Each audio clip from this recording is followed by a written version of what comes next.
사실은 기자이기 때문에 홍보를 하시는 분들이 어떤 고민들을 하는지 이런 건 솔직히 잘 몰라요. 그래서 오늘 어떤 얘기를 해야 될까 고민을 좀 해봤는데, 그래서 어렵게 몇 가지 얘기를 좀 추려봤는데 앞에서 다들 말씀하셨어요. 그래서 무슨 얘기를 해야 될까 사실 좀 고민이 많은데, 좀 중복이 되더라도 좀 이해해 주시고요. 저는 제가 부탁받은 내용이 온라인 매체의 홍보 전략 이런 거였는데,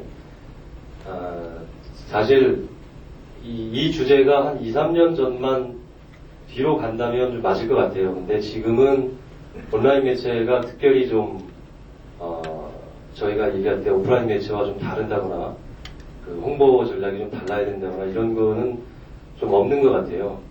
애초에 처음에 이제 저희가 출발을 할 때 한 5년 전에 출발을 했는데, 당시에 이런 일이 있었어요. 홍보하시는 분들이 보도자료를 종이 신문하고 온라인 신문하고 배포 시점을 좀 다르게 한다거나 이런 일들이 있었는데, 지금은 사실 그런 게 없고요. 온라인 매체나 오프라인 매체나 일단 서로 상호 보완적인 존재라는 거, 상대를 그렇게 보고 있기 때문에 온라인 매체가 크게 다른 건 없고요. 시스템적으로 봤을 때 온라인 매체는 종이 신문들하고 다르게 마감이라는 게 없습니다. 마감이라는 게. 그게 좀 유일하게 시스템적으로 다를 뿐이지 다른 거는 특별히 다른 게 없다고 보고요. 다만 이런 부분은 좀 생각을 해주셨으면 하는 게 있는데, 뉴스가 나간 이후에 컨텐츠를 관리하는데 조금 다른 게 있지 않을까 이런 생각을 좀 해봤어요.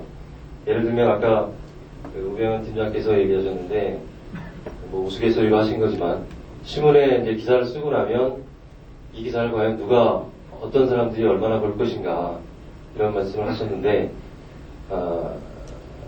온라인 매체는 그런 점에서 좀 다른 것 같아요. 예를 들면 뉴스가 이제 올라가고 나서 반응이 굉장히 빠릅니다. 일단 반응이 빠르고요.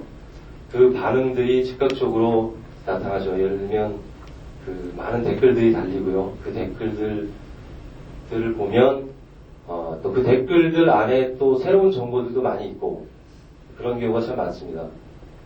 그러니까 그런 댓글들이 달리고, 또 뉴스가 한번 기사가 되고 나면 뉴스가 살아있다고 해야 될까요? 그 뉴스가 죽지 않고 계속 DB에 갇혀 있거든요.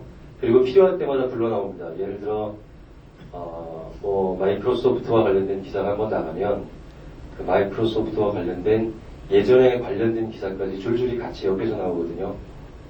그리고 주변의 경쟁 업체들의 동향도 같이 엮여 나오고, 이렇게 좀 역동적이고 연속적이고 이런 컨텐츠, 그러니까 온라인 매체의 컨텐츠라는 게 좀 그런 특징이 있는 것 같아요.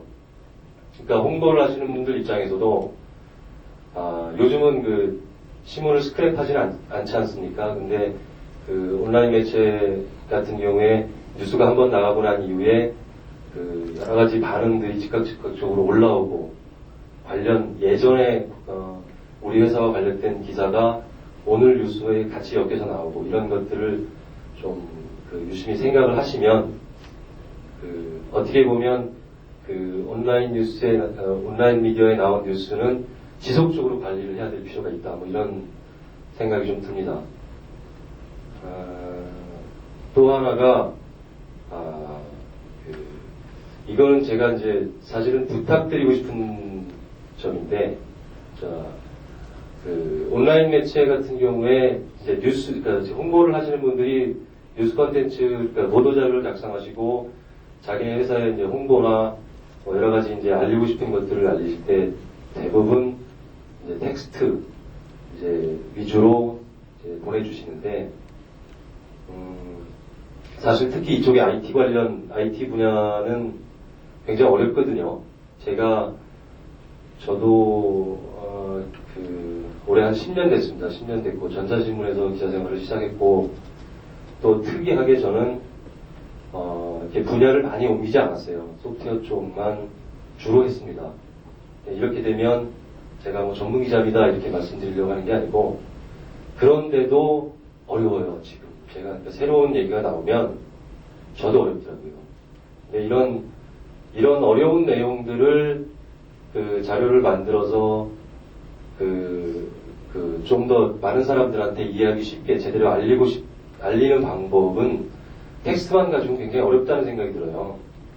그래서 온라인 매체의 특성이라는 게 텍스트 이외에 다양한 여러 가지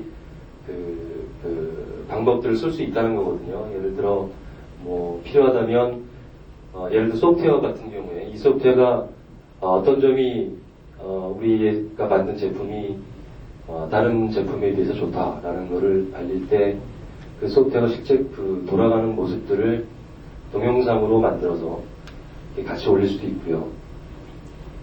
또 그런 것들을 아마 영업하시는 분들이 그 데모 자료로 갖고 다니는 게 계실 거예요. 그런 것들을 온라인 매체 같으면 같이 활용을 할 수가 있습니다. 이런 부분들은 사실 여러분들이 같이 고민하고 저희들하고 같이 얘기를 해서 그런 방향으로 컨텐츠를 만들어갈 수 있는 부분이거든요. 그러니까 온라인 미디어 기자 입장에서는 사실 홍보하시는 분들이 어떻게 보면 굉장히 파트너 같다라는 생각이 드는데, 같이 고민해서 새롭게 만들 수 있는 다양한 홍보 방식이 존재할 수 있을 것 같습니다. 그런 것들 저희도 늘 고민을 하지만 같이 함께 고민할 수 있으면 좋겠다 그런 생각이 들고요. 그리고 홍보하시는 분들한테 제가 이제 가끔 제 좀 편한 자리에서 드리는 말씀인데, 사실 저희 기자들이 뭐 홍보는 이렇게 하는 게 좋겠다, 저렇게 하는 게 좋겠다, 뭐 이렇게 얘기하는 건 굉장히 주관적인 부분이 있을 거고요. 나름대로 들어서 소화를 하시면 될 텐데, 사실 홍보를 지금 계신 기업 안에서, 그러니까 회사 안에서 홍보의 중요성을 제대로 알고 있는가, 이런 부분을 생각해 보면, 어떻게 보면 내가 몸담고 있는 조직 내에서 나의 존재를 확실히 하는 거, 홍보 담당자의 중요성을 확실히 하는 게 사실은 제일 중요하다고 봐요. 보면 그런 점 때문에 IT 쪽 분야에는 벤처기업, 소위 얘기하는 중도 벤처기업들이 많은데 홍보 담당자도 따로 없죠, 사실은. 그러니까 홍보를 하시는 분들이 있다는 것만 해도 그 회사가 나름대로 좀 깨어있는 회사인 겁니다. 근데도 홍보의 중요성에 대해서 CEO도 마찬가지고 회사 내 조직에서 많은 분들이 그런 중요성을 잘 인식을 안 해주시는 것 같아요. 그런 부분은 사실 여러분들이 안에서 풀어야 될 숙제라고 생각을 하고요. 마이크로소프트가 기술 기업이 아니라 마케팅 기업이다 이렇게 얘기를 하지 않습니까? 그 부분은 제가 봐도 맞는 것 같고요. 마이크로소프트뿐만이 아니라 대부분의 이제 주요 IT 기업들 보면 기술적인 부분보다는 마케팅에 굉장히 신경을 많이 쓰더라고요. 그리고 마케팅 분야 중에서도 이제 PR도 있고 여러 가지가 있겠지만 PR도 보면 굉장히 전략적이고 장기적인 플랜화에서, 그러니까 새로운 제품 개발이 시작될 때부터 마케팅 하는 사람이 같이 참여를 한답니다. 그래서 이 제품이 만들어질 때부터 이게 앞으로 2년 후, 3년 후 제품이 됐을 때 어떤 컨셉으로 홍보나 마케팅을 할 것인가, 이런 거를 같이 의논들을 한다고 해요. 그 정도로 이제 중요성을 인식을 하고 있는데, 우리나라 같은 경우에 그런 게 좀 아쉽죠. 현실적으로 어려운 부분도 있겠지만, 어차피 이쪽 IT 홍보라는 분야도 어떻게 보면 벤처 영역이라고 볼 수 있고요. 그런 점에서 여러분들이 많이 애를 쓰셔야 되지 않을까, 그런 생각이 들고요.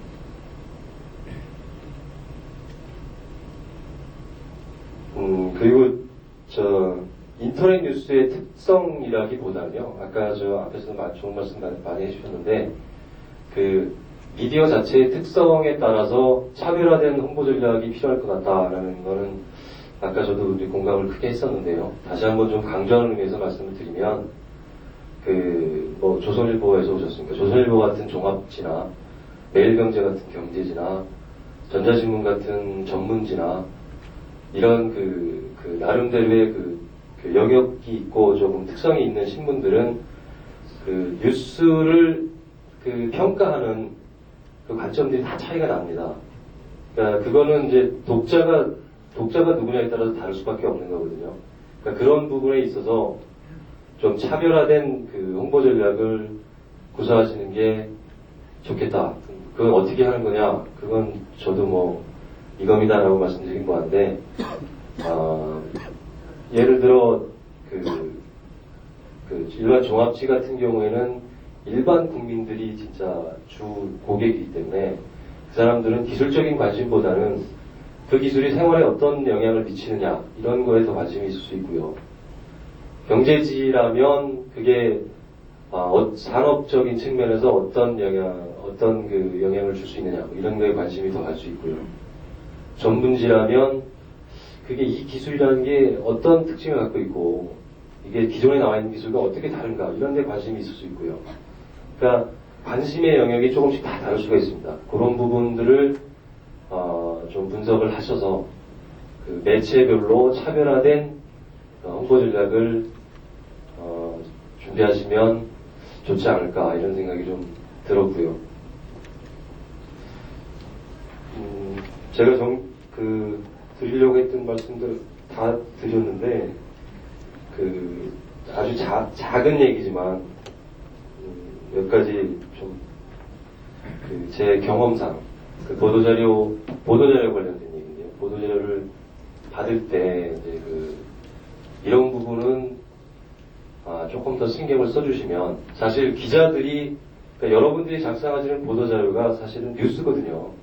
기자들이 독자인 뉴스예요. 그러니까 여러분들이 그 보도자료도 그러니까 기자들이 독자라면 기자들이 눈에 띌 수 있고 그러니까 기자들의 눈에 선택이 될 수 있는 그런 방법이라면 좀 뭐냐 하여튼 그런 전략도 좀 필요하거든요. 근데 기자들이 일반적으로 요즘은 이제 메일을 통해서 보도자료를 받는데 메일로 받는 보도자료가 굉장히 많을 거예요. 제가 IT 분야의 소프트웨어 관련 영역만 맡고 있지만 이것저것 다 통해서 하루에 한 50건 정도의 메일을 받는 것 같거든요.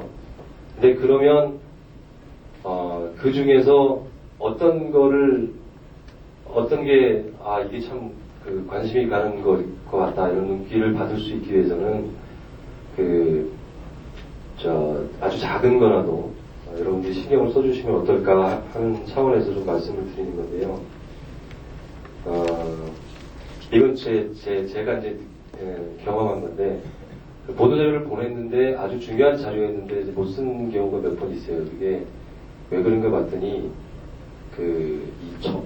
보도자료가 파일로 첨부되어 오면 참 이게 열어보기가 그것도 열어보기 싫으냐라고 말씀하실 수도 있는데 그러니까 이제 후순위로 좀 밀려나는 경우가 있어요. 그래서 웬만하면 보도자료는 첨부 파일 말고 내용을 그러니까 특별한 경우가 아니라면 메일 본문에 작성을 해서 주시는 게 좋지 않겠느냐. 그리고 첨부 파일로 필요하시다면 첨부 파일된 내용이 어떤 건지는 좀 요약을 좀 해서 앞쪽에는 적어주시면 보도자료의 의미가 어떤 건지 그러면 좀 좋지 않을까 그런 생각이 들었고요. IT 쪽에 있다 보니까 새로운 용어나 신기술 이런 것들이 많은데 그리고 또 이제 산업적 특성에 따라서 업계에서만 쓰는 용어나 은어 이런 것들이 많아요. 근데 그런 것들을 그대로 쓰시는 경우들이 있는데 그런 건 좀 문제가 있지 않나. 그리고 이게 사실 조금만 신경 쓰시면 되는 건데요. 뭐 이 표기법 이런 것도 보면 그 언론사마다 좀 다른 부분이 있어요. 그런 것도 신경을 써주시면 어떨까 하는 생각이 좀 드는데 이게 너무 무리한 요구 같기도 하고. 네, 그 예를 들어 숫자를 표기할 때 뭐 천단위 만단위는 한글을 붙이고 숫자를 쓰고 뭐 이런 경우도 있거든요. 그게 이제 신문사마다 그 통일된 표기법이 좀 달라요. 그런 것들도 좀 신경을 써달라고 하면 좀 너무 무리한 요구 같기도 하고.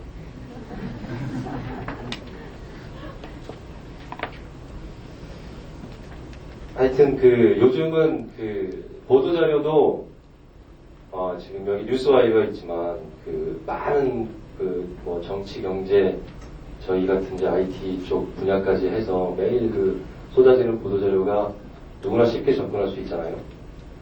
그러니까 참고할 수 있는 자료는 굉장히 많으니까 그것들을 보시고 연구를 하시면 나한테 맞는 자료가 어떤 형태로 가는 게 좋겠는가. 지금 자기 한 번 그 포맷을 만들면 그 포맷이 계속 갈 수 있게 되니까.